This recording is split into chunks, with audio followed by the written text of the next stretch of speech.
C'est ensuite l'un des magasins les plus luxueux de Paris qu'Eric Katz nous présente quelques-unes des lampes qu'il crée en utilisant des objets divers et variés.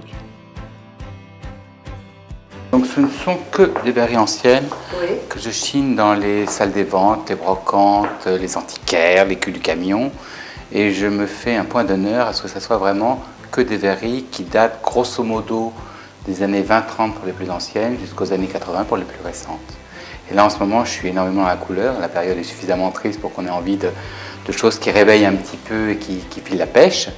Donc c'est vrai qu'en ce moment je suis beaucoup sur des couleurs très acidulées, les orangés, les rouges bien évidemment, enfin toutes les couleurs des années 70. Et sur les grosses pièces je mets des variateurs parce qu'effectivement on n'a pas du tout la même envie de luminosité, de clarté aux différentes heures du jour et de la nuit. Et c'est vrai que bizarrement le luminaire c'est le dernier point que les gens abordent quand ils font la décoration. Alors que c'est par là qu'on devrait commencer, parce que si on peint les murs d'un appartement et qu'on les voit ensuite éclairés, c'est plus du tout la même chose. Détour par son atelier près de Montmartre, il crée spécialement pour Nec Plus Ultra une lampe.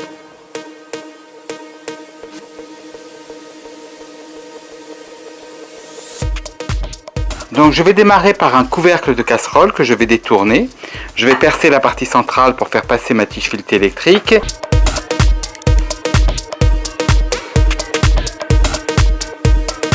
Donc j'ai fait une encoche dans laquelle passera le fil pour éviter bien évidemment que le fil ne se coupe quand elle sera posée.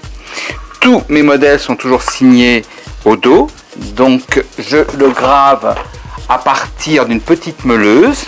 Donc qui est une petite machine Dremel. Oui. Le corps de la lampe sera formé par ce petit vase. Donc je pars au perçage. Allez, alors pour percer du verre, il faut évidemment une mèche diamant. Et puis surtout le secret, c'est mouiller, mouiller, mouiller. Sinon la surchauffe fait éclater le verre.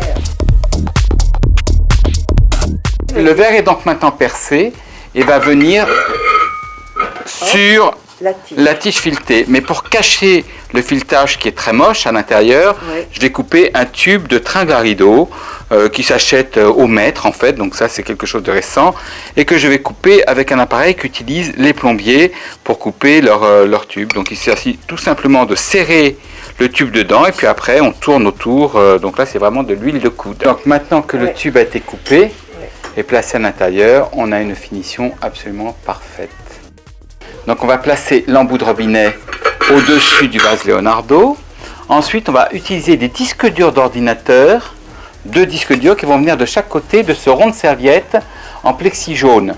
Et je vais recouper un morceau de tige de métal pour cacher en transparence la tige filetée électrique. Et donc maintenant on passe à la mise en place de la douille, du fil, du va-et-vient et de la prise. Bol, tasse, soucoupe, vase, CD, tout se mélange pour que la lumière soit. Et les objets s'appellent les uns les autres. C'est vraiment comme des aimants, ils s'attirent et se rencontrent. Et l'important dans mes montages, c'est qu'on ait l'impression à l'arrivée que l'objet a toujours existé sous cette forme. Et si l'esprit créatif s'empare de vous, bonne nouvelle. Là, c'est réalisé d'après mon goût, mais j'ai mis en place des ateliers de décorathérapie, c'est-à-dire qu'on connaît les valeurs curatives et bénéfiques de la création. Donc tant qu'à faire, autant faire profiter tout le monde. Et donc tout à chacun peut venir dans l'atelier. Je mets à disposition le matériel, les matières premières, bien évidemment, on va puiser dans le stock un peu gargantuesque de l'atelier, où chacun peut aussi apporter ses propres composants qu'on va intégrer dans le montage. Ces lampes séduisent par leur originalité.